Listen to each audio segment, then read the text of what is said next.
Welcome to the Jackson Rudolph Podcast. I'm your host, Jackson Rudolph, and this is episode 117. We've got a jam-packed show for you guys tonight. Ben Jones, Dawson Holt, Esteban Tremblay, the Team Paul Mitchell Synchronized Forms and Weapons trio is going to be on the show tonight. They are waiting backstage for social media right now. But I wanted to open the show tonight by talking about something really important. If you follow me on social media, you probably saw the post where I probably more eloquently put it in the post that I made today. But had to write a pretty difficult social media post today because on Tuesday, we lost somebody who's very important to my journey as a martial artist and somebody who's been important and inspiring many martial artists across the NASCA circuit, especially any competitors that were around in the early 2000s. So I came around shortly afterwards. But who I'm talking about is Tori Lynn Andriozzi. And I first got to know Tori Lynn Andriozzi as a member of Team Change the Game, which was the team that Lauren Carney coached. And obviously Lauren knew Tori very well and her mom. And the Tori's story is that when she was 12 years old, she was waiting on a school bus one day, and she was struck by a drunk driver. And it caused a traumatic brain injury that caused a significant number of obstacles that Tori would have to overcome over the next almost 2 decades that she fought this fight. And so her mom founded a foundation called the Tori Lynn Andriozzi Foundation that raises awareness about highway safety and traumatic brain injury and does a lot of great things both in their community and on a national level. And so Team Change the Game did a lot to support the Tori Lynn Andriozzi Foundation. I remember in 2011, the Ocean State Grand Nationals honored Tori, and almost every competitor in the nighttime finals Saturday night wore a blue ribbon on their uniform sleeve for Tori. And just kind of honoring her fight and everything that she meant to the sport karate community. And so, of course, I wore the ribbon as well. And I found myself, I believe, if I remember correctly, the next tournament was Quebec Open. And I couldn't take the ribbon off. Her story, her journey, meeting her, seeing some of her personality coming through her eyes, it had such a profound impact on me that I didn't want to take it off. I wanted to have that piece with me anytime I stepped in the ring. And so I continued to wear the ribbon until it became tattered and ultimately fell off, I think, in the middle of a form once, and pinned it back on a few times, even got a replacement here and there. But that's just a testament to how much her story meant to me and how much it inspires me. And so to have her pass away on Tuesday was a really rough day. And so with that, and I know that a lot of people in the community are mourning her loss. So I want to take about 20 seconds and just have a moment of silence to honor Tori Lynn Andriozzi.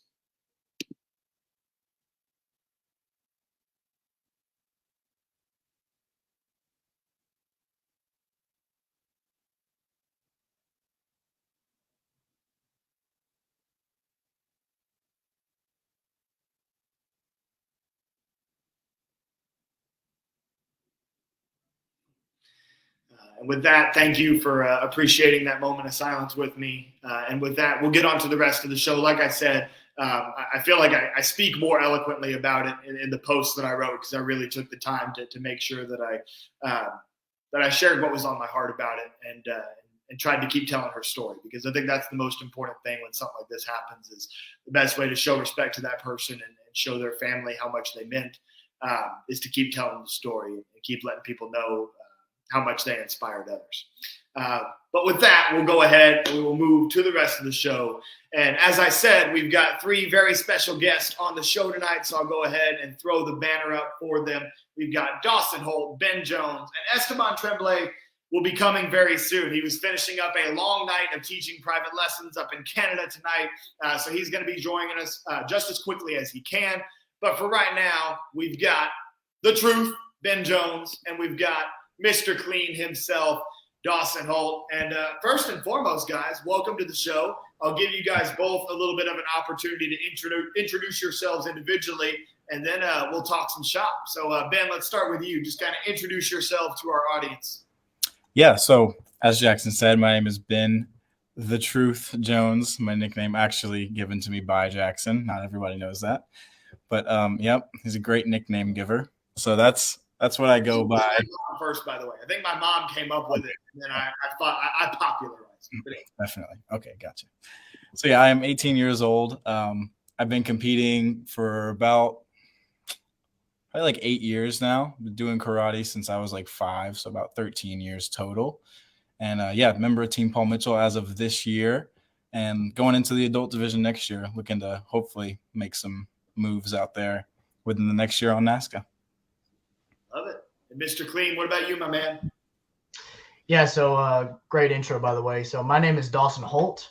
I'm on Team Paul Mitchell, and I'm from Tennessee. So I come from Jason Warren's school, coached by Jason Warren and the Presleys originally. And I currently just competed this long season with my first year in the adult division. Cool.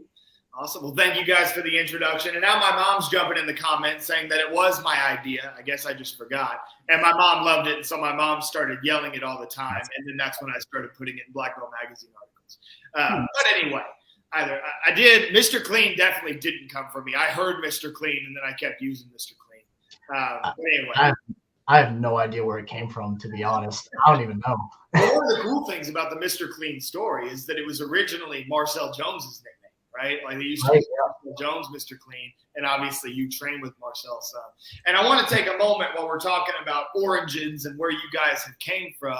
One of the great things about the trio that we're going to ultimately have on the show tonight once Esteban joins us is that you guys all went to Team Paul Mitchell from the team that I coach alongside the Presley brothers, and that is Team Competitive Edge. So it was really special for us as coaches to see you guys kind of achieve the vision that we had for you, which when we started Competitive Edge, it was we want to create talent that's at the caliber of Team Paul Mitchell.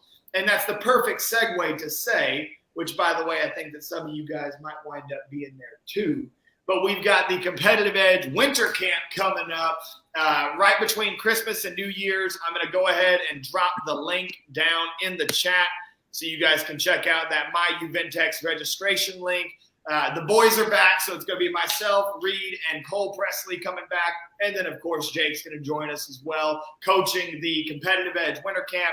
It's going to be 2 full days of camp. We're going to have a really cool tricking gathering that's a part of it. There's going to be meet and greet. There's going to be photo opportunities. There's going to be all types of like this extra value-added stuff that we're going to be bringing into the camp. We're going to have a heck of a lot of fun, and we can't wait to see you guys there. So if you want to take advantage of some early registration pricing, go ahead, check down in the comment section and grab yourself that link to the Competitive Edge Winter Camp. But anyway, back to our regularly scheduled programming. I know you guys weren't necessarily ready for that ad, but I mean, Dawson lives there, so Dawson better show. Anyway. That is another good opportunity to shout you guys out, though, for being assistant coaches of Competitive Edge, right? It's one of the cool things that I really like that we were able to do with all you guys that moved on to Team Paul Mitchell is you're still part of the Competitive Edge family in that assistant coaching capacity and kind of providing mentorship to some of the younger members of Team Competitive Edge that need it as they're on their own personal journeys to wear the black and red right now and hopefully one day wear the black and white too. So I've been talking a lot at the top of the show, as this typically goes, right? But now I want to give you guys a little bit more of a chance to speak and really reflect on the season that you guys have had because it's been a roller coaster, right? Starting off with one of the biggest and most prestigious tournaments in the world at the AKA Warrior Cup.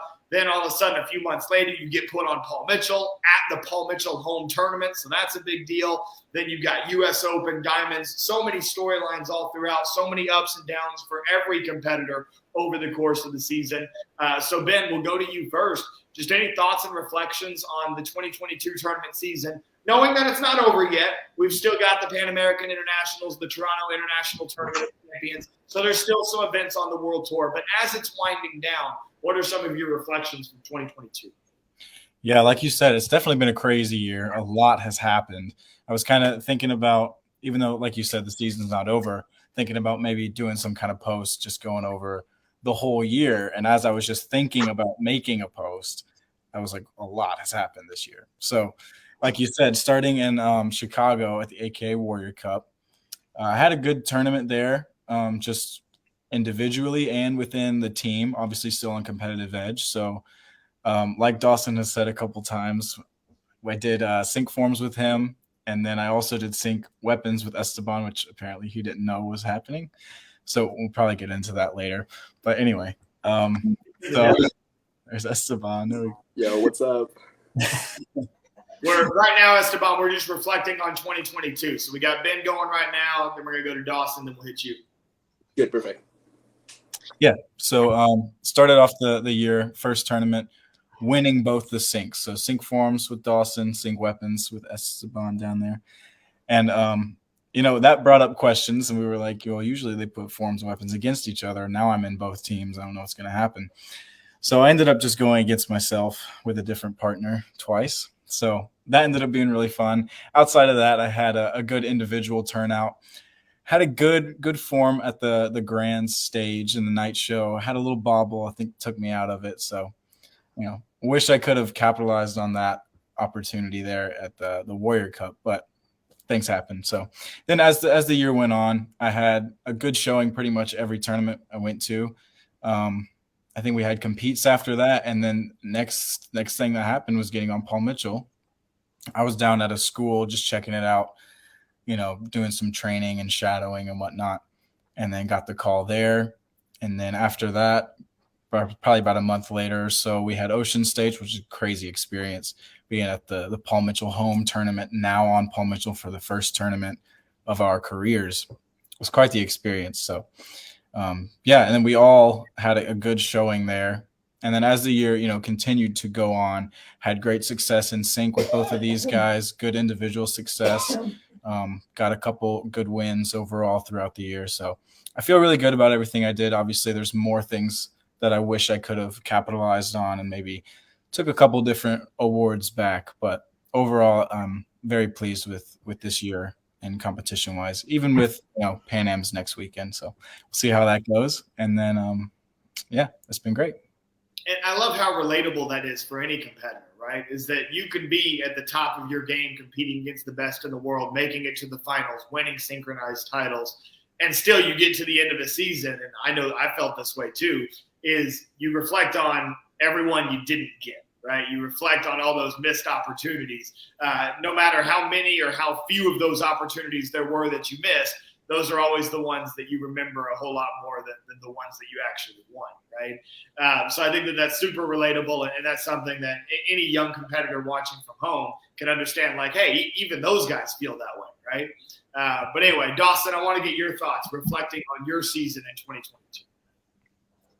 Yeah, so as I transitioned from the juniors into adults, it was a big adjustment as terms, and it almost felt like I was almost starting all over, right? Because I'm walking in, I'm not the top guy anymore. I have to start from in the not even seated, right? And it was an adjustment for me, and didn't start off winning, right? And it was also a learning experience, learning from the top guys in that division, and I'm not even winning trad at first too. And, getting to meet Sam Diaz for the first time, and, learned a lot from him. And then as I, keep going and going, and, I'm winning like winning seconds and thirds. And, I was like, man, well, there goes Warrior Cup, and competes go along. I'm still trying to make it my way through, the division. And then once I got the call, I trained really hard, came to Ocean States, got a really good outcome on that. And that was, such a memorable experience overall, not just competing on the mats, but just outside of it, just meeting everyone and just the team meetings.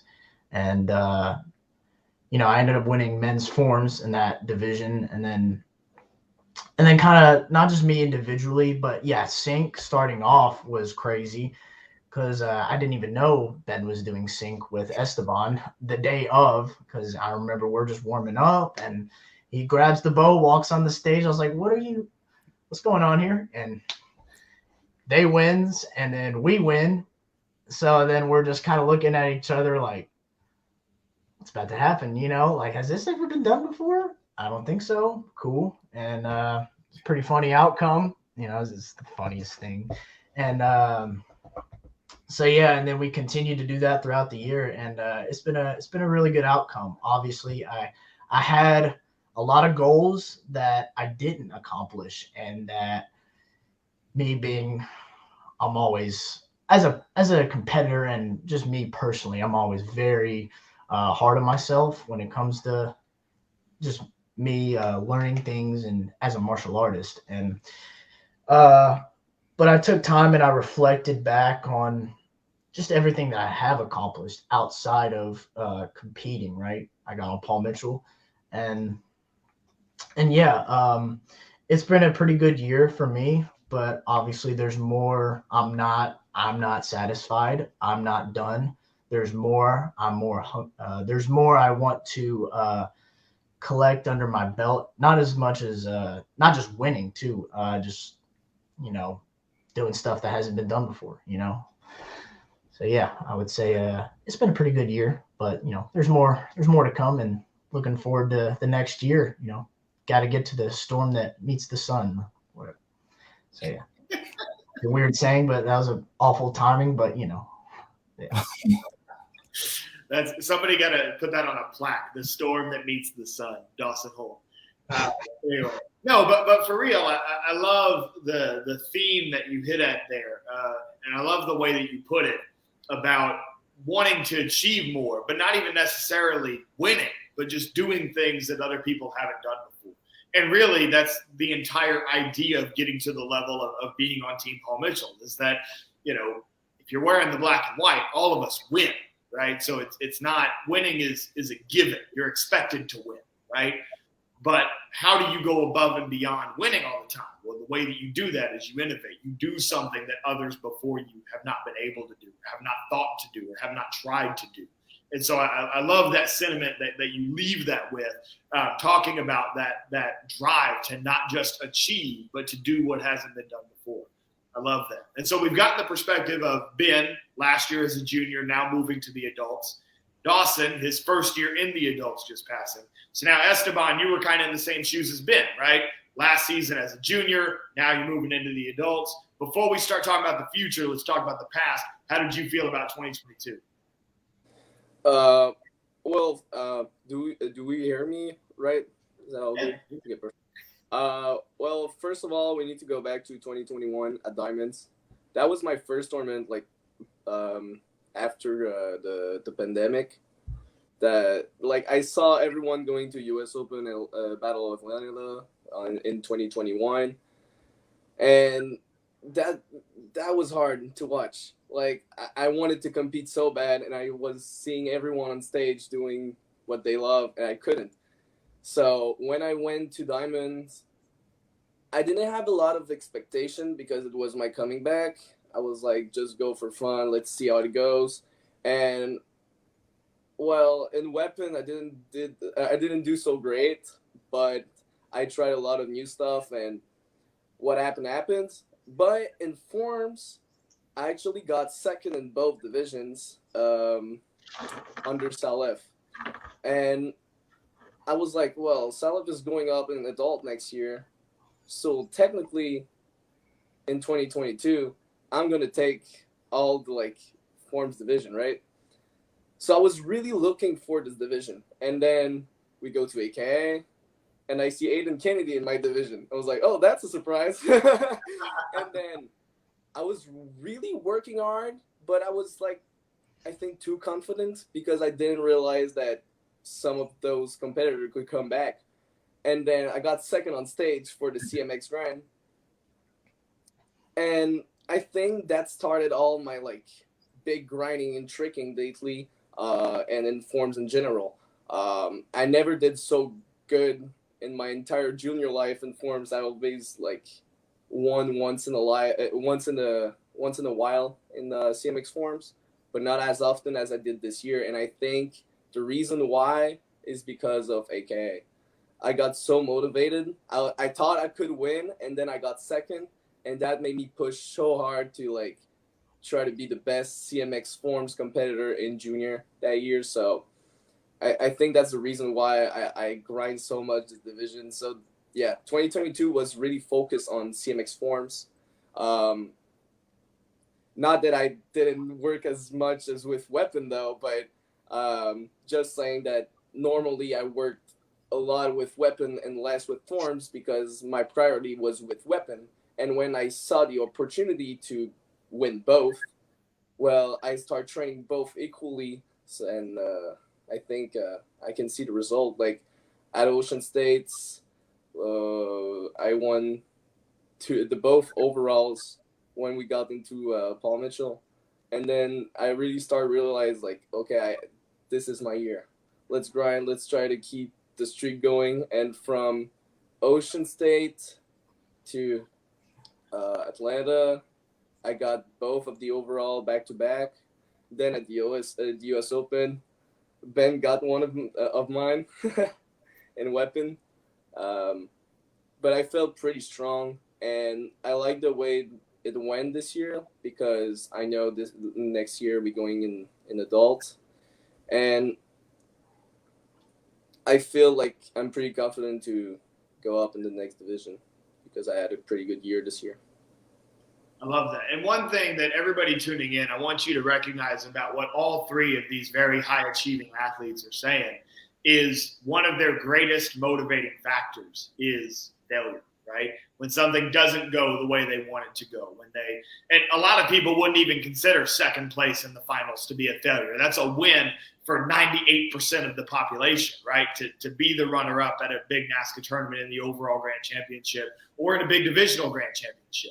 But what you hear from all these guys is that no matter what level it was that they got to where they didn't quite get that overall grand, that is the thing that's motivating them and pushing them for the next one. That really that a testament to being a great athlete is that no matter how good you get, you stay hungry. You still want more. You still want, in Dawson's words, to do something that hasn't been done before. As far as what Esteban was saying, to try to win literally every single time. Hey, if I can win weapons, why can't I win forms too, right? So I think that it's such a beautiful message that is consistent across all three of you, that every single young martial artist, young competitive martial artist that's tuning in can apply to their journey and their career. And we've talked about sync quite a bit already, so I want to move into another topic that I think is especially interesting, and that is one of the reasons that the three of you pair well together for this podcast isn't just because the three of you make up both of Paul Mitchell's current active synchronized teams, but also the fact that Dawson just had his first year as an adult, and now Ben and Esteban, you guys are moving into that division, which is going to be as stacked as I've seen it probably in the last decade, right? To have the three of you add in Alex Mancias, add in Jake Presley, add in Rashad Eugene, add in Alex Riggs, Connor Chastain, those crazy Kama guys in the division. I know that I'm probably forgetting people. On the traditional side, think about a guy like Sam Diaz, right? There's so many hyper-talented individuals in every single adult division going into next year. There really is no safe division.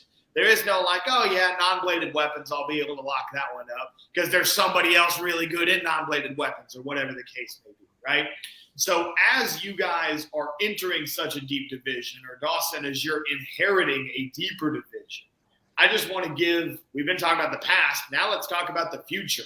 What are your expectations? What are you doing to adjust? What are you expecting going into that adult division? And for this one, I want to start with Ben and Esteban. And then Dawson, since you've already been there, we'll hit you last on this one. So, Ben, moving into the adult division, what are you projecting? Yeah, so the cool thing that for me at least is I've always, and I'm not hinting at anything, but I've always practiced pretty much everything that you could practice in terms of sport karate, right? So one thing I like about the adult division is the opportunity for expansion in all the different divisions. Like you have creative, bladed, and non-bladed, right? Just saying. Traditional, non-bladed, and bladed weapons, right? So I'm just saying it's a cool concept, that's all. But I just like that there's more opportunity. I can tell.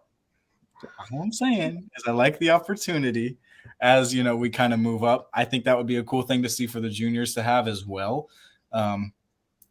I'm not going to talk on that too much, but I think it would be nice to have, more opportunities for the juniors also. But anyway, so I'm super excited to potentially look into those expanded divisions a little bit more.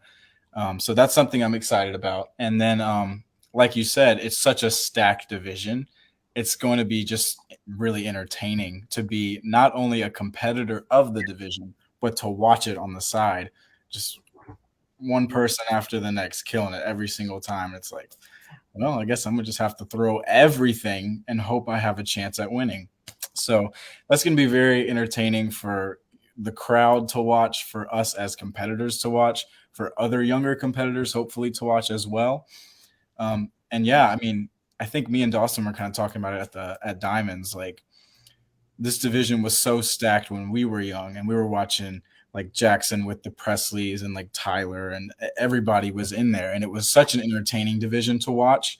And then we were kind of realizing like we're becoming that division. So that was a pretty cool moment between me and him. And so I'm super excited to see how it plays out. Like you said, it's going to be super stacked, so hopefully really entertaining. And I'm just happy to be a part of it. Love it. And that's a super weird realization, by the way, because Reed Cole and I know for a fact, had the exact same realization when we moved into the division. Because I moved up in 2016, which is only 5 years after Calvin retired. And so, we were sitting there like, wait a minute, this is like what it was when there was Calvin and Matt and Rudy and Mark, with myself, the Presley brothers, Tyler, and so on, right? Shaheen in the mix, right? So it's interesting how I feel like every generation gets a little taste of that, right? Like whoever that generation that you grew up watching was, at some point you turn 18 and you're like, oh, that's what we do now, right?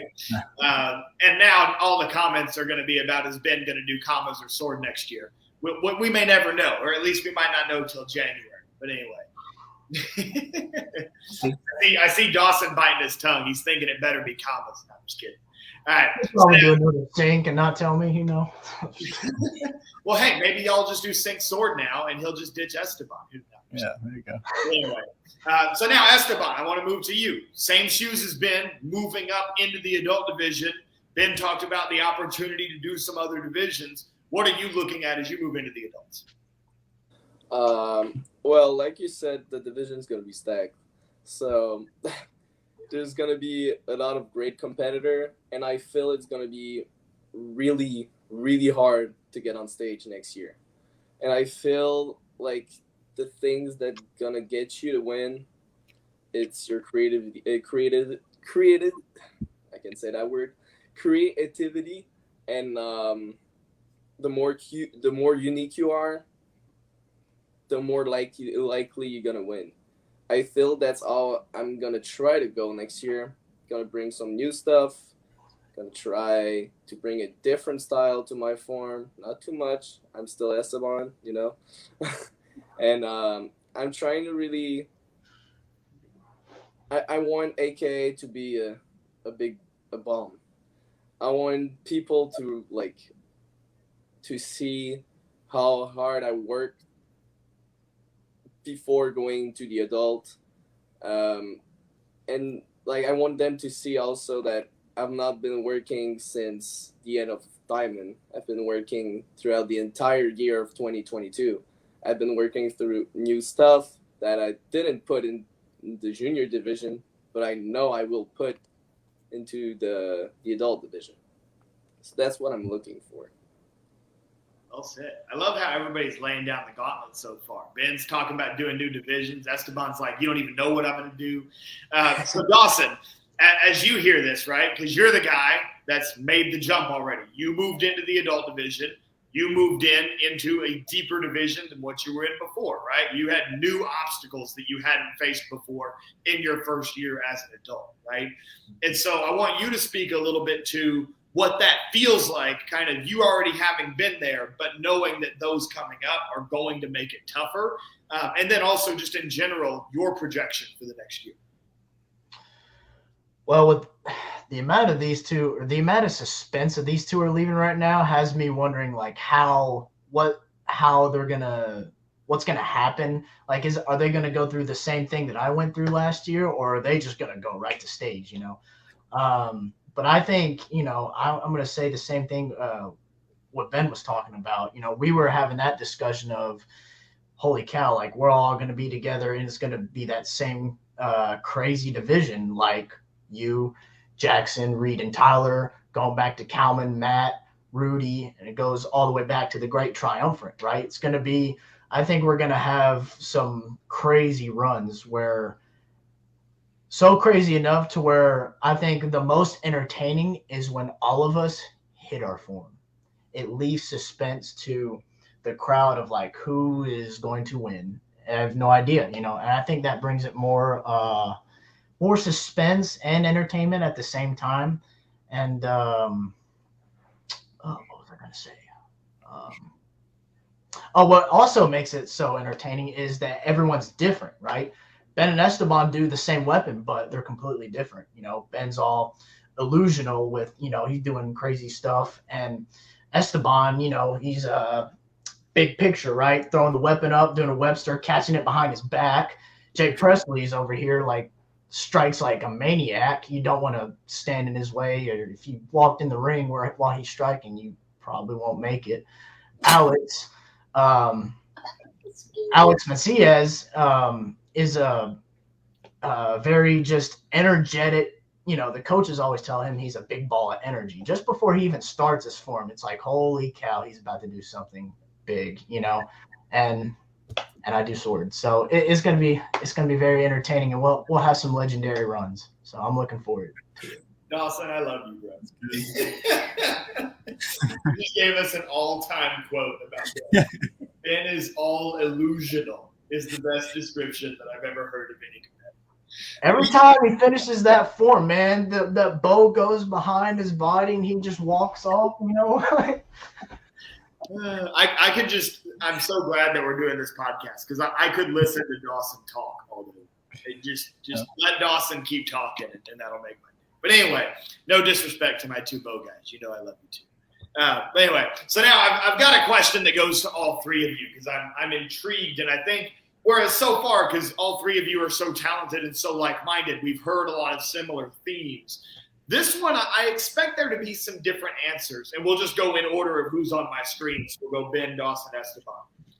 So the question is, do you expect the matchups between the three of you next year in the adult division to feel any different than when the three of you were head-to-head in the junior division just a couple years ago, pre-pandemic, right after the pandemic, right? And if you do feel there's going to be a difference, what is it, Ben?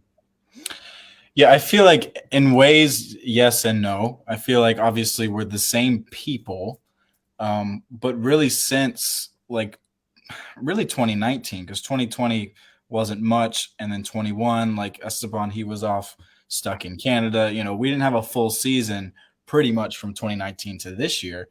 So I feel like it's been so long. We're all such different competitors now, and we've all grown so much in our own ways. So in a way, obviously we're the same three people. So, we still have that relationship and we'll be, competitive against each other for sure. But it's going to be a good, healthy competition, I think, hopefully, as long as these guys don't go crazy. And then, in a way, I think it's going to make more of an impact now that it's going to be, more seen. I feel like will most likely be on stage more often.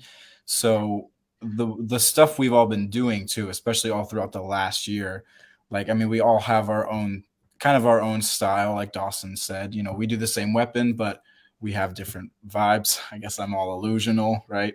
And then, Esteban's got all these crazy big throws and everything. So, we have the things that we've innovated individually. And so that's kind of elevated us, I feel like, as competitors, and then for us all to be in that same big adult division stacked with other really amazing competitors as well. I think it's going to feel pretty much the same, other than it feels like it's more than it used to be. A bigger impact for sure. I think that's a really cool thing. It's a good take. So Ben's saying, going to feel the same, but just on a larger scale. We'll feel the impact more. We'll be on the live streams more, on stage more. Dawson, what are your thoughts about how it felt in juniors to how it's going to feel next year? Yeah, I'm going to have to agree with him on that one. It's we're the same people, right? And we were teammates on Competitive Edge, and we've competed with each other for a really long time, and we're still on the same team, so it's going to be kind of the same, similar. It's going to be, the chemistry will still be there. We'll still root for each other, and but yeah, since we've grown as competitors on the mat, it's going to be more. It's going to be more, impactful. So, I'd have to agree with Ben on that take. So Dawson echoing some of Ben. What about Esteban? What do you think? I kind of agree, but at the same time, we all grow so much. Like, we are the same person, like they said. But about our performance, I feel it's completely different. I feel like the judge is going to look to 3 different forms. They're not going to look at what we're doing in junior, especially if we're looking to do some new stuff in adult. And also the fact that there's so many other like crazy competitors in that division, that's going to bring us 3 to push ourselves harder and harder. So I feel like it's going to feel the same because we are the same person, but at the same time, we're going to do something completely new. It's going to be a new experience for sure, but I don't know. We got to see next year, I guess. And see, this is why I predicted that there were going to be some differing answers, because I was on the same wavelength with you, Esteban, and I'll even take it a step further. And I guess from the outside looking in, it's easier to see this than you guys, because to you guys, you're like, well, I'm still Ben, and I'm still Dawson, and I'm still Esteban, so it can't be that much different, right? But from the outside looking in, for me, watching you guys grow up, the 2015 Dawson sword form against Ben's bow form against Esteban's bow form is not equivalent to 2022 Dawson sword form, Ben bow form, Esteban. You guys have all evolved so much, as it sounds like Dawson has a dying animal in the background.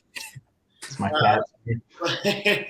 But you guys have all, your game has changed, right? Stylistically, your strengths are still the same, right? I don't want to have to quote Dawson again, but Ben being delusional, right? But no, Ben's cleanliness, Ben's creativity, Esteban, your speed, your level of difficulty, your showmanship, Dawson, your cleanliness, your precision, your level of difficulty, right? There's so many things about your game that to you guys' points are the same, but they've evolved so differently. And in this sport, evolution is not vertical.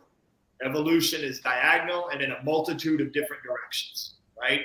Not every competitor just continues to take these linear steps up. But as you grow and evolve and you innovate new tricks and you come up with new ideas for the way that you put your forms together, you don't just grow up. You grow up and you grow in all these different directions that unlock new styles and unlock new combinations of forms, unlock that next move that's going to change the division for 3 or 4 tournaments until somebody else changes the division with another new move, right?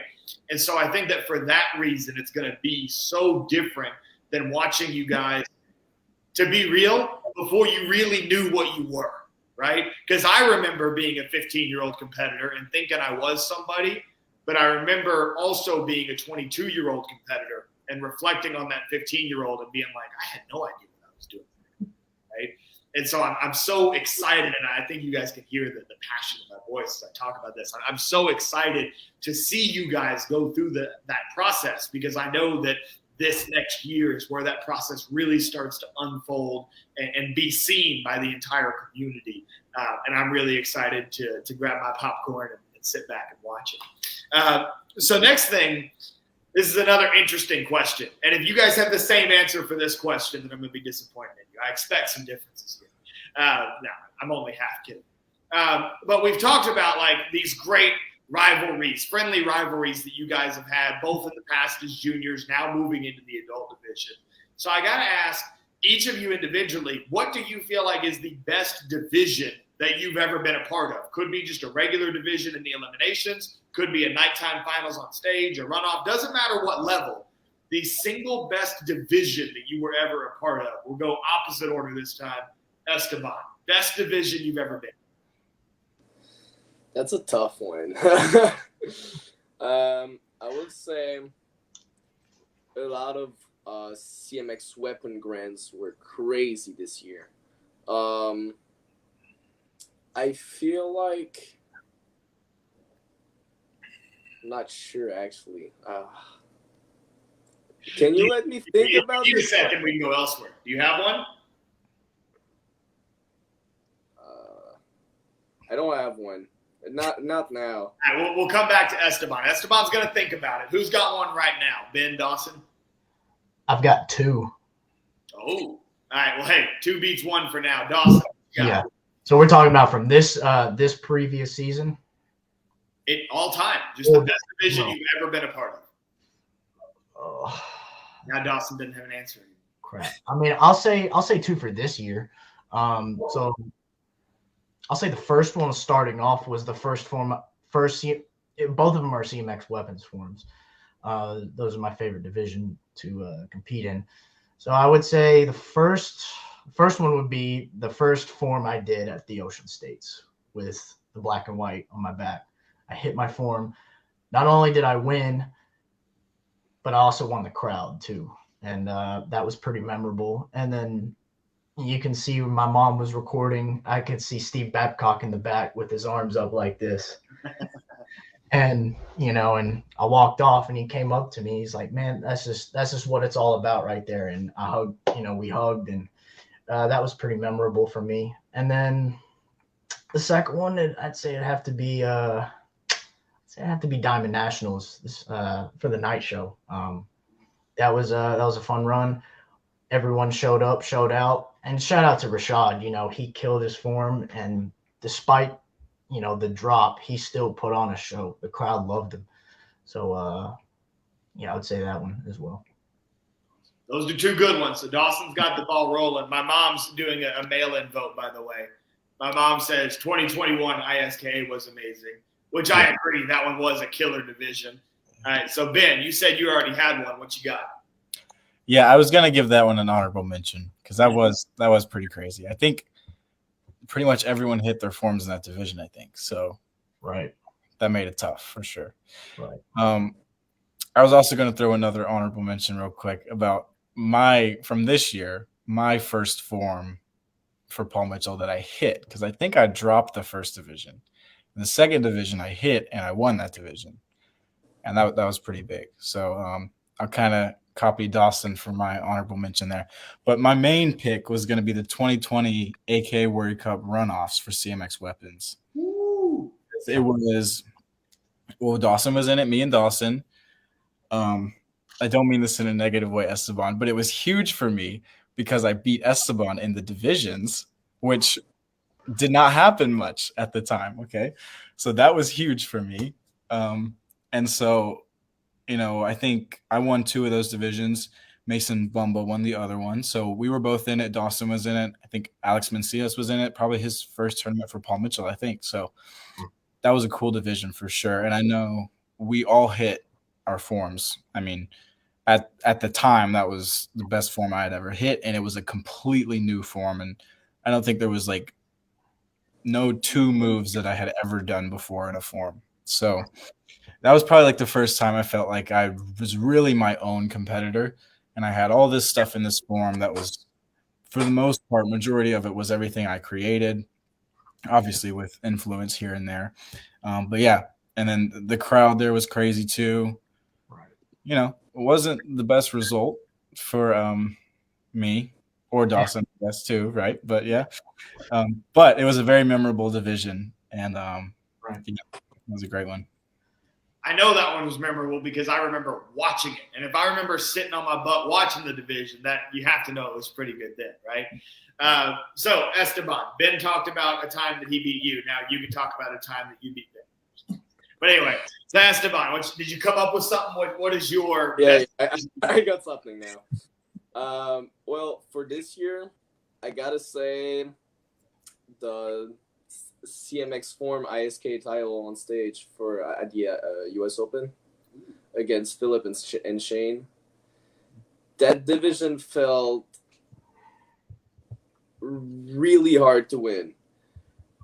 Philip and Shane both did some crazy form. I never saw them did that great, for real. And then when I went on stage, I didn't even know what tricks I was going to put in my form.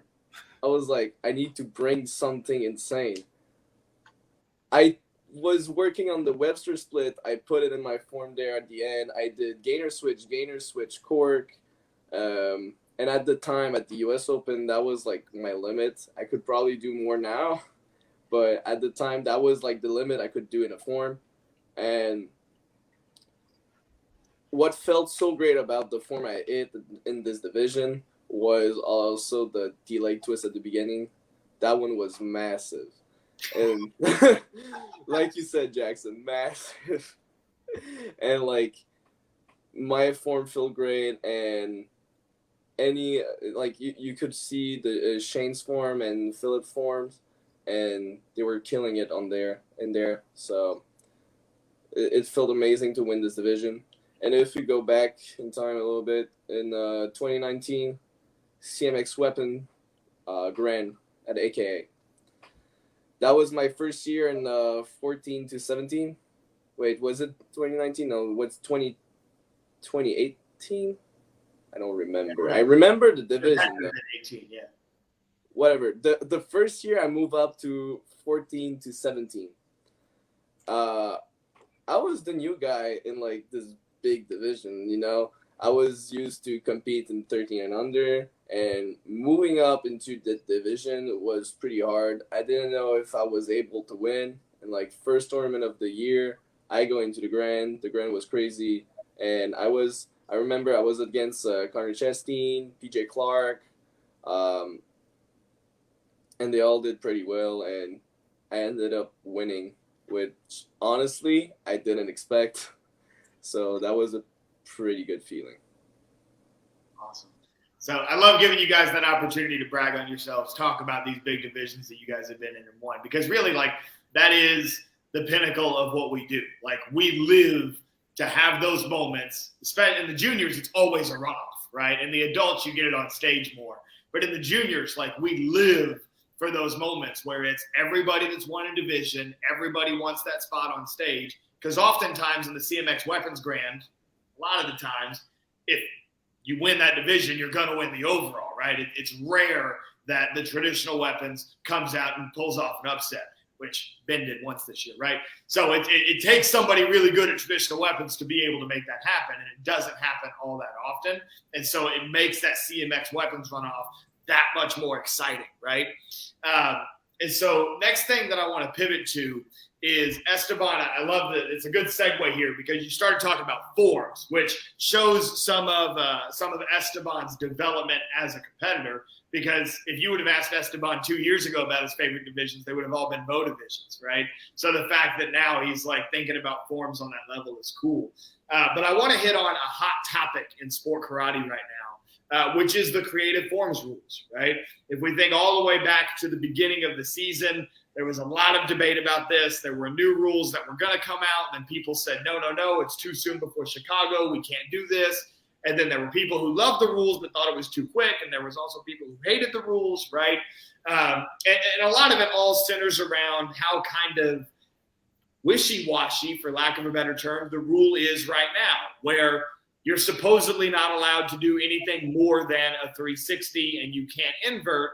However, a 540 kick is legal, but it's only legal if you land on the knee, but it's not legal if you land standing. And the fact that an illusion twist is a legal move, but a B twist, which is just like an illusion twist without the crescent kick, essentially, that's not legal. So there's a lot of gray area within the creative forms rules. And I'm not asking you guys to say what you think about the current rule or this, that, and the other, get into that debate. However, I'm curious for each of you, what should it be? What should a creative form on NASCA be? Are you on the side of the fence that says, hey, keep out the inversions because it's not a gymnastics competition, but who cares how many times we spin before we kick? Because that's kind of one extreme of the argument. Or is it the other way where you're like, no, we shouldn't even be able to do 540s. It should be about the quality of hand combinations. It should be about how creative you can get with truly under 360 degrees. So there's kind of the two extremes. I'm interested to hear where three elite CMX competitors fall on that spectrum. We just heard from Esteban, so let's go to Ben. We'll hit Dawson in the middle again, and we'll wrap this topic up with Esteban. So Ben, your thoughts on creative forms? Yeah. So one thing that I was doing creative forms for a while and I stopped because it really wasn't much different from extreme. And I think the only thing that I would really like to see is how the rules are set now. I think work well. People just bend the rules or the rules aren't enforced. And so people get away with things. And I think that's where things are going wrong. I think the 360 limit in the air is great. I think, in a way, I kind of liked the idea of the new rule change, which there wasn't a spin limit, just no inversion. And was it that you had to have a kick, or was that just something that was being talked about? If I remember correctly, there needed to be a kick. Yes. Right. Because why would you jump and spin twice and then not do anything? So, yeah. But yeah. So as long as there's kicking involved, I think in a way I'd be fine with a more upgraded spin count or whatever. But I like honestly how it is right now because you really limit yourself with 360 and then you get creative. That's what the division's for. You have to get creative or else it's just another random form with whatever here and there. But one thing I've seen a lot recently is people are saying they're doing that, but then you really break down what they just did and it's 540 in rotation. They're literally upside down because if their head is below their hips, they're inverted, right?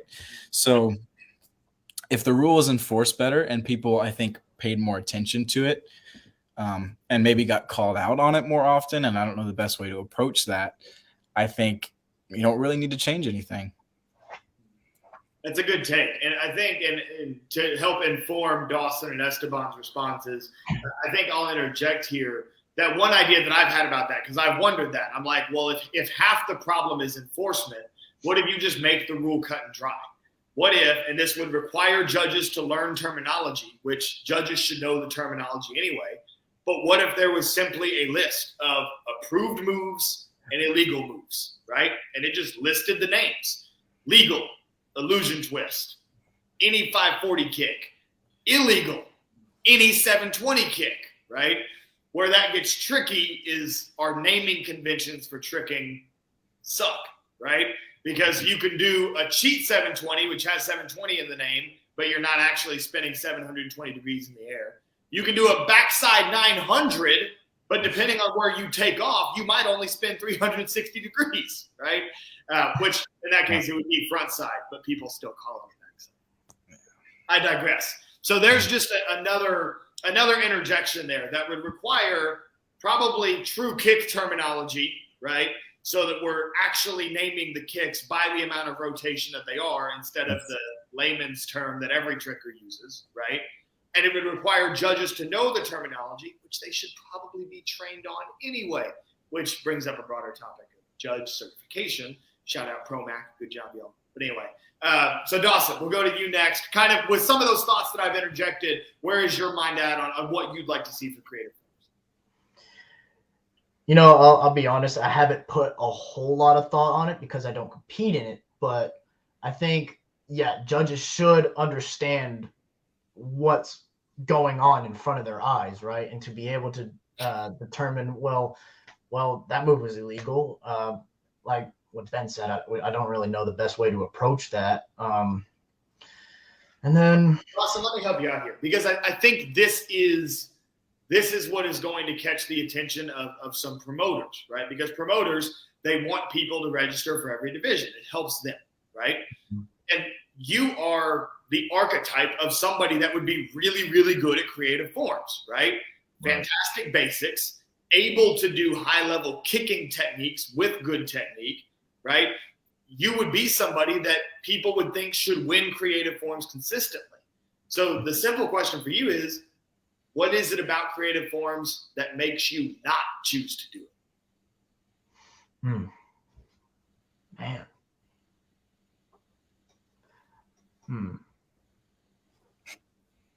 I'm sorry, I don't really have an immediate answer with that one. Sorry about that. Could you put me on hold and go to Esteban with that? I'm sorry about that. So we've given Dawson an existential crisis about the creative division. So Dawson, we'll come back to you. Esteban, what are your thoughts about the creative? Well, I always wanted to do the creative division. I'm not doing it, but I always wanted because I like the idea. The idea of, I feel like the idea of the creative division is to be creative, right? So you don't need to do extra kick, extra spin, inversion, all that. Don't need to do that. Be creative with your hand, do some clean kick and all that stuff. I was watching recently a video of Matt against Mark in 2011 at Gators. It was the creative division. And I watched those forms. I already watched those videos in the past, but I rewatched the video because it came in my feed, and I was like, wow, the creative division changed so much over the years. If we look at those forms that those guys did, it could actually be a lot of extreme forms in like 2020, 2022, my bad. And I feel like we're missing this creativity in the forms right now.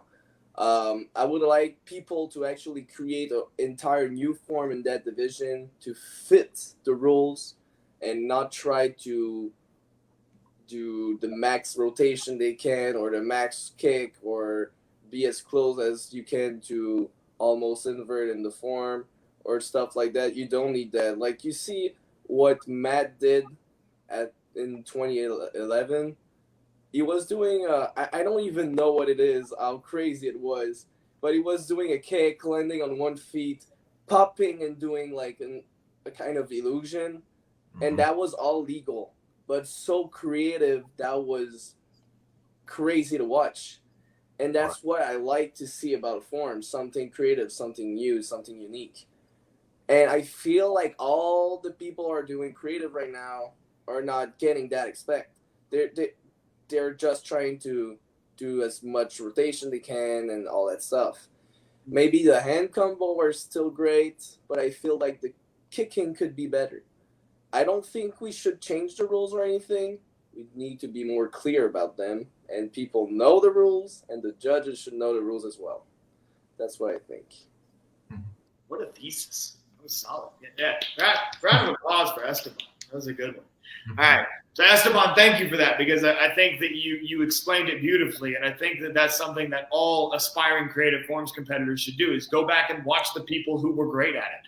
Matt Immig is an all-time great creative forms competitor. He won multiple overall grands doing his creative form when, for whatever reason, he wasn't able to do his musical or his extreme form, right? So I think that's a great example. I think we can learn from the past, and I can see exactly what you're talking about not trying to bend the rules to show difficulty, but see how creative you can be explicitly within the rules, right? And I do think a lot of that comes back on judging, because what are competitors going to do? What the judges reward. And if the judges reward the people who tiptoe on maybe it's legal, maybe it's not, then the competitors are going to continue to do that, because that's what wins, right? Ultimately, judging is what sets the tone for what the competitors do. So if we want to change something as a circuit, not only is it written in the rules, but how do the judges use those rules to inform their decisions, right? And so, Dawson, we'll come back to you as far as for somebody that, again, could be really, really good at creative forms. Why not? Were you able to kind of get to the bottom of it, or did you just never really think about it before? I just never really thought about it. But, I mean, recently, before we got on this topic, I was asked perhaps do it. And there's a possibility, there's a lot of thinking right now. So maybe, I definitely agree with Esteban. Like, the creativity back then was insane. Like, Matt not only did that weird illusion, he did a flare, for crying out loud. He did a flare in a form, right? Jacob Ellis did that with also choreography too, which that's another topic I can talk about. But I guess maybe just reach out to just try and expand on, let's look for more creativity instead of just trying to spin from one side to the other side and just trying to kick. So, I love it. Great thoughts all around. And I hope that some of the powers that be tune in and listen to what the athletes are saying about what you guys want in the creative division, because that's what it should be. Esteban, I saw a hand raise. Go for it. About the rules with creative, I was thinking about it not too long ago.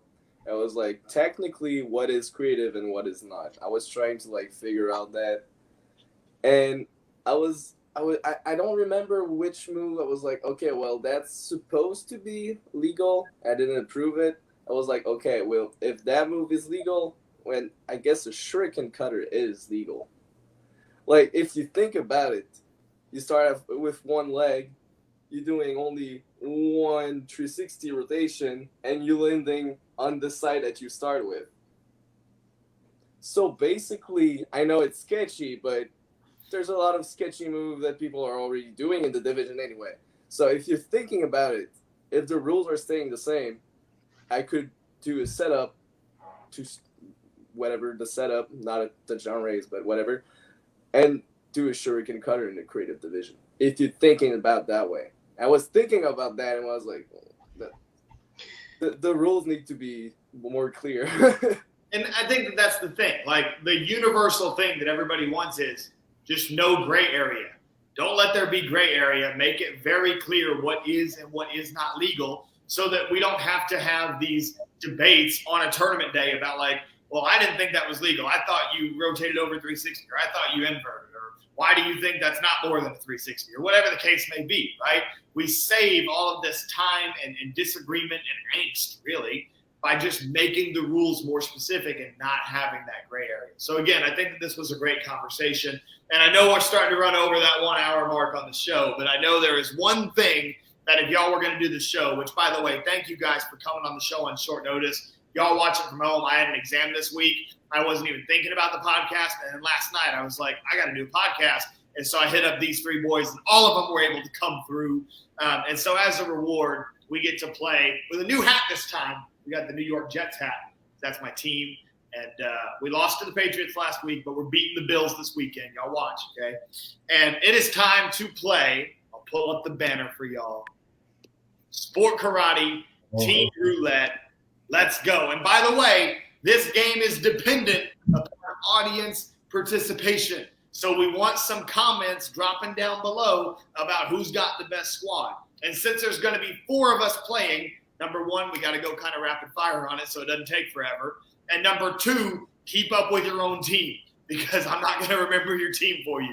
So keep up with your own team, and we'll see how this goes. Okay, I'm going to pull up my notes app so I can keep track of my team, all right? And what we'll do is, I guess we'll just go in order of on screen. So on screen, it starts with me up in the corner. Then we'll go Ben, Dawson, Esteban, and we'll go round robin like that, okay? We're going to go 5 players deep, 5 athletes deep.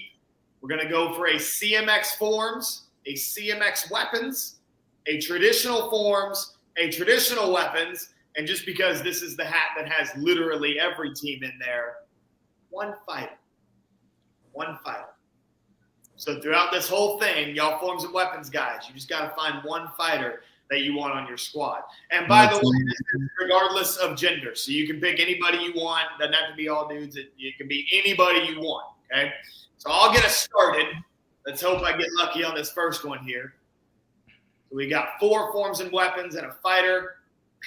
Ben, your mom's commenting that you've been waiting for this. First one that I pulled Karali, the the point fighting team from Hungary. I almost said kickboxing and point fighting at the same time. And I am taking the greatest European fighter in history as my point fighter. Give me Zolt Murati, please, and thank you. Yeah. All right. So have fun beating my fighter, y'all. We're doing European teams? What's up?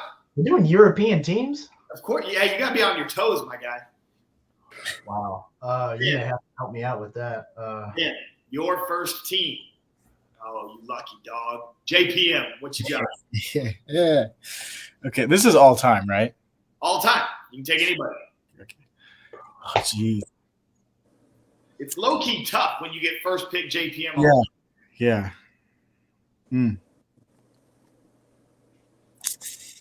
Let's go Matt CMX forms. All right. So Ben's got Matt Emig, CMX Forms. We're a hot start on the first two guesses. Dawson, your team is Team Revolution.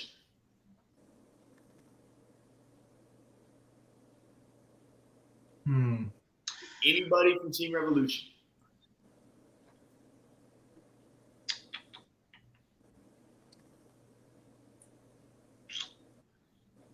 You know what? I love how hard Dawson thinks about everything. I'll go with Laney with traditional weapons. Ooh, the traditional sword. All right. So we've got Laney Barrett, traditional weapons from Team Revolution. I respect that. Esteban, your team. This is going to test your sport karate knowledge right here. So I'll give you a hint and say your best option here is to either go for a fighter or to go for a traditional forms competitor, because you drew National Karate. So that's the chain of schools in Minnesota. Larry Carnahan owns. They're always at the Diamonds, right?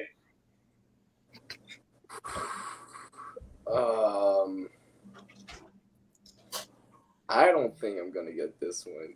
All right. On the really hard ones like that, I will give y'all an assist, and I'm just gonna let Esteban have Will Cornell. So we will give Esteban Will Cornell III as his traditional forms competitor. Esteban, you were on the circuit when Will Cornell competed, right? Yeah. Yeah. He's like, yeah, now I know. Yeah. I bailed Esteban out and gave him Will Cornell, which, look, I mean, that could be the best traditional forms competitor we draw. That's a good pick to have first. All right, my next team, I'm picking from the All-Stars, and I already took Bro. I'm going to go the Forms All-Stars. I don't want to try to take any of the All-Stars Forms guys against Matt CMX Forms.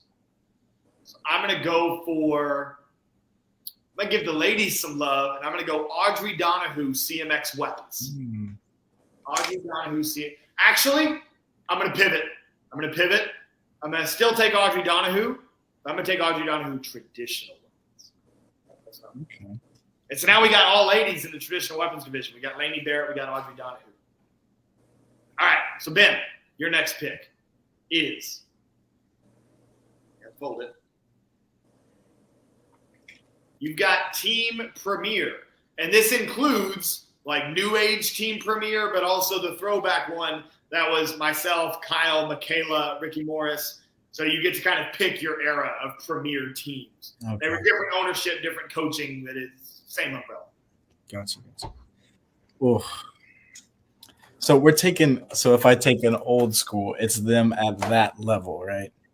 Yes, when you pick somebody, you're picking them when they represented that team. Gotcha. Okay. So you don't want to be Esteban Jackson. That's understandable. I mean, it's still not a bad pick. Jackson at any level is not a bad pick. Jackson under the age of 13 was a little rough. He could get on stage, but it was a little rough. Sure.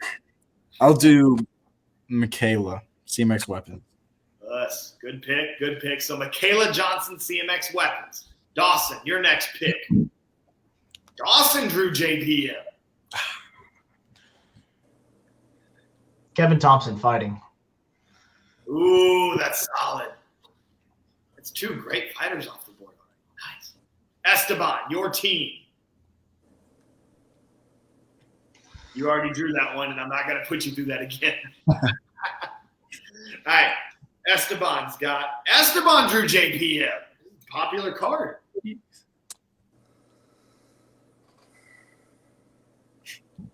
Coleman Shoka, CMX Weapon.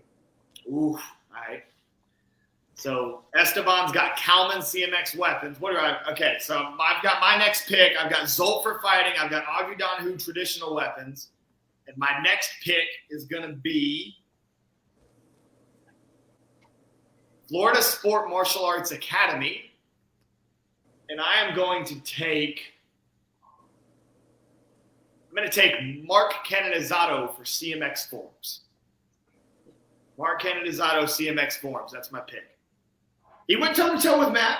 It's not a bad pick in that spot. Yeah, but All right, Ben. Ben's next pick. Team Dojo Elite. ooh, Cam Dawson. Ooh. Okay, so our fighters right now are ridiculous. We got Cam, we got Zolt, we got Kevin Thompson. Esteban, you're going to have to step up when it comes to fighting. All right, Dawson, your next pick. Pro rank. Marcel Jones for CMX Forms. Yeah, Wait, who took Matt for CMX Forms? Wasn't that you or was that Ben? it was me. Oh, okay. So CMX Forms these are all guys that have competed against each other now. That's crazy. I forgot to write down my last pick. Who did I just pick? What did I just do? Mark. I got Mark Canonizato CMX Forms. That's what it was. Canonizato. Yeah. All right, Esteban, your next pick. You got to step up big time in fighting, bro. Esteban's got Team Gypsy. Get a fighter from Team Gypsy. Maybe not Kevin Thompson or Zolt or Cam, but kind of not fair. That's not a fair comparison. I would say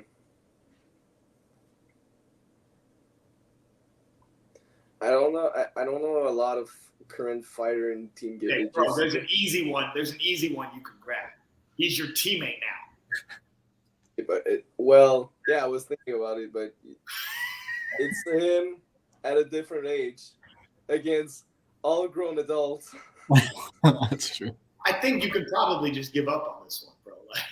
At this point, okay. Then just let Alex. I will go with Seb. Young Alex. No, I will go with Seb. If I'm gonna take a junior, I'm gonna. Yeah, go with Seb. you could go with Seb. Okay, all right. So, by the way, Alex Mencias, if you're tuning in, Esteban just picked young Sebastian right now over young you. I'm just letting you know that, Alex. We love you, Alex. Clear. Love you, Alex. So now we got Sebastian's going to fight Zolt, Cam, and Kevin Thompson. But Gypsy Sebastian, not even JPM Sebastian. That's true. All right, my pick next. I need two more. We all need two more. I got Team Legend. Ooh. Oh, and I already took a fighter. Team Legend Forms and Weapons. Team Legend Forms and Weapons. They definitely have somebody, right? I feel bad. Am I just forgetting somebody? I feel like there's trad people for sure. There's got to be, right?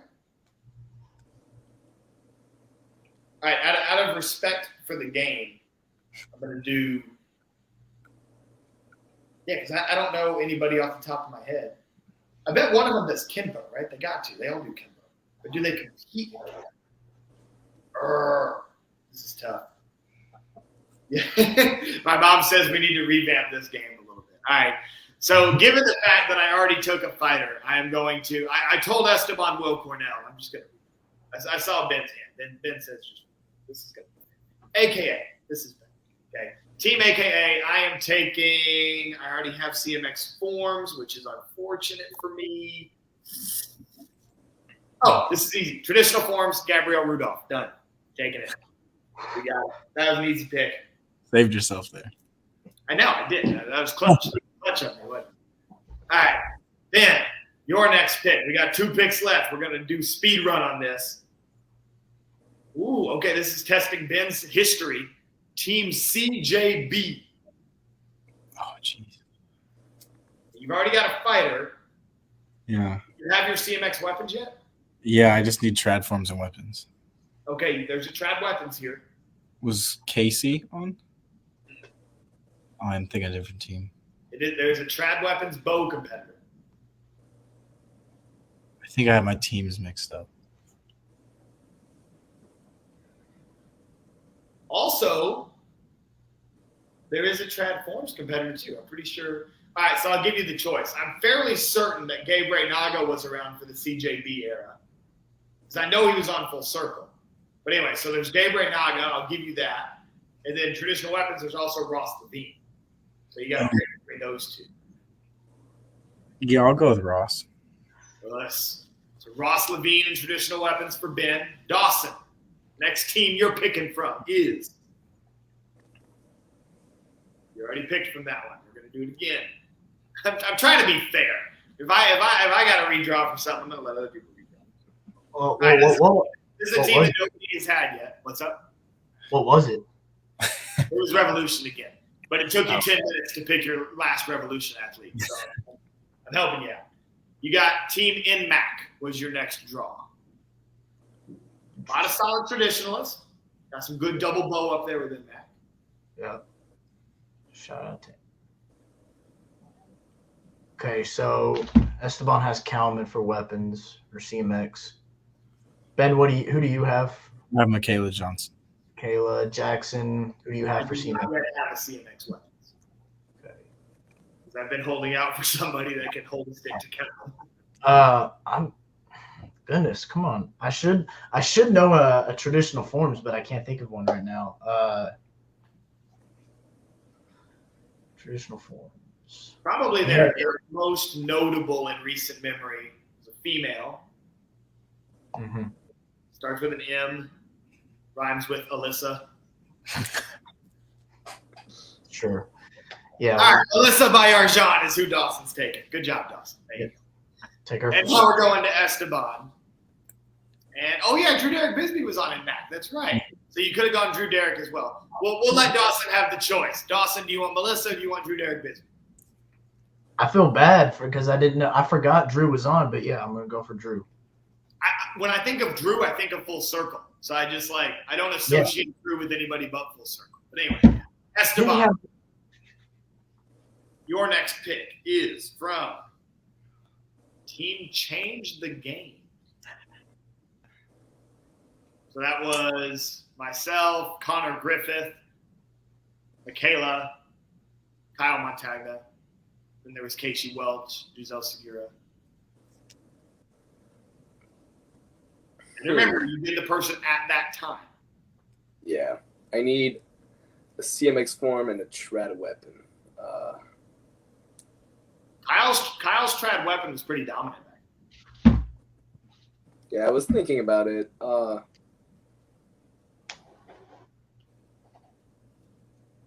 Yeah, I think I'm going to go with that. All right, so Esteban takes Kyle Montagna, traditional weapons. Solid pick. Traditional weapons is looking kind of stacked. I've got Audrey. Who do y'all got? Ross Levine. Ross Levine. Dawson's got Lane Barrett. And then, so trad weapons is filled out. Last pick. And then we're going to compare these teams and let the people vote. I need a CMX weapons competitor.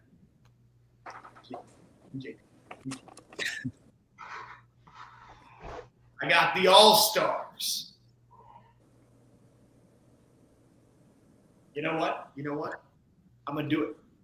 I'm going to take Audrey Donahue for the second time, and Audrey Donahue is going to take down her mentor, Cal Menchoka, and lead Team Jackson to victory is what's going to happen. Okay? Audrey, I'm counting on you, my MVP, all right? Ben, your last pick is – you already have a fighter, so you can't pick from Corrali. Your actual last pick is from Team Imig. I only have trad forms left. Two of them did trad forms. Mackenzie did trad forms and Danny did trad forms.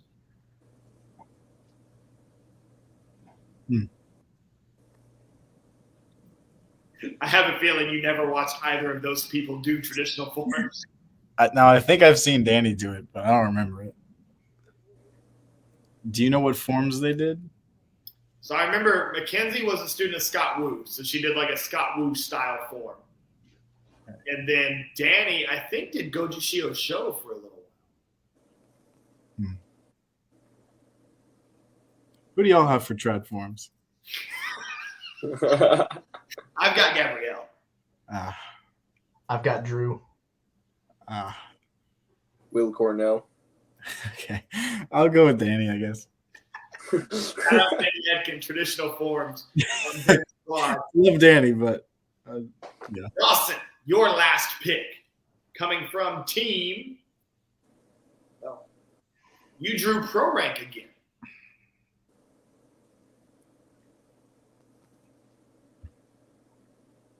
Now we've got another 10-minute intermission. Yeah. I'm trying to We've got a full draft board going on underneath the screen right now. I'm trying to be careful about this one. Who is good? I got weapons left. Trad or CMX? CMX. CMX weapons. There's a lot of good ones. Yeah. But A lot of ways. I'm trying to be Yeah, Esteban. I'm going to take Kalman again, but from pro rank. Oh! Yeah. That's getting interesting. Huh. I like that. All right. Dawson getting creative out here. Esteban, the final pick of Sport Karate Team Roulette. And yeah, Ginger Stowell bringing up a good point. Pro rank Tyler Weaver was next level. Like 8-year-old pro rank Tyler Weaver that did a blindfolded comma form and went on Oprah. Pro rank Tyler Weaver was next level. I got to give him some props for that. Yeah. He won. Esteban, your last pick. But you can't go wrong picking Calvin. Esteban, your last pick. You got Team Revolution. And what division do you need? CMX Forms. CMX Forms competitor on Team Revolution. I'll go with Edgar Cordova. Ooh, solid pick. Edgar Cordova. Respect. Yeah, they got a couple of good senior CMX Forms competitors with him and Kevin. It's a solid lineup. All right. So now we're going to go one at a time, and we're going to say what our rosters were, and then we're going to let the people vote. Obviously, we're going to be ending the show pretty soon, so y'all will have to vote after we've gone off air. But still, we want to see those votes on who the winner is. And by the way, game night is still coming. I've got the games put together. I just got to figure out the participants. There's probably going to be an application process. We're going to play Sport Karate Team Roulette. Is that Ben putting in his application? That's my application. Yeah, exactly. We're going to play Sport Karate Team Roulette. We're also just going to do like a category draft where we say like, all right, commas, who's your number one overall pick? And you do 5 picks deep and see who got the better team. So we're going to do a category draft. And then I got to figure out some prize, but we're also going to do a trivia where I kind of host like a Jeopardy style trivia game and ask sport karate history questions, and we see who can get it first, right? So like I said, there will probably be an application process. It is in the works. I've been thinking about it. We're going to make it happen. But right now, y'all have to vote on these teams. Team Jackson from Sport Karate Team Roulette. My fighter, Zolt Marati. My traditional and my CMX weapons competitor is the All-Stars era Audrey Donahue. Pretty sure that Audrey won a Warrior Cup, by the way. Just saying. CMX Forms, I got Mark Canonizato. And traditional forms, I've got the lovely Gabrielle Rudolph coming at you. Okay? Beat my team. Somebody beat my team. Ben, who you got? All right, CMX Forms, I have Matt Imig. CMX Weapons, Team Premier, Michaela Johnson. Trad Forms, Team Imig, Danny Edkin. Trad Weapons is Ross Levine. And Cam Dawson as my fighter. Solid. You picked it up a little bit at the end. Dawson, what you got? All right. So I'm liking mine. So I got, for CMX Forms, I've got Marcel Jones, CMX Weapons, Kalman Choka from Pro Rank. Traditional Forms, I have Drew Derrick. Trad Weapons, I have Laney. And for fighting, Kevin Thompson. He's got a squad. He's got a squad. Not going to lie. Esteban, what's your squad? For CMX Form, I got Edgar Cordova. For CMX Weapon, I got Kalman Shoka. For Trad Weapon, I got Kyle Montana. Trad Forms, Will Cornell. And for the fighter, I got Seb. Hey, you got a squad too. And hey, maybe Sebastian can mix it up with some of those legends. We don't know yet. But anyway, and that reminds me, I think, by the way, if you are on Paul Mitchell and you've not been on my show, hit me up so I can make sure that I get you on the show. I know that I got to get Sebastian on the show. Sebastian, if you're watching, it'd be cool to do an episode with like you and Vito, maybe get Cheeks on too, talk about some fighters coming from that area, maybe even get Alex on with you guys. That would be a lot of fun. So anyway, Paul Mitchell people, y'all always have an open invitation to come on my podcast. That includes you guys. Anytime you guys want to come back, you want to make some crazy announcement like Ben doing double whip chain or something in the bladed division. Do those have blades on them? I don't know how that works.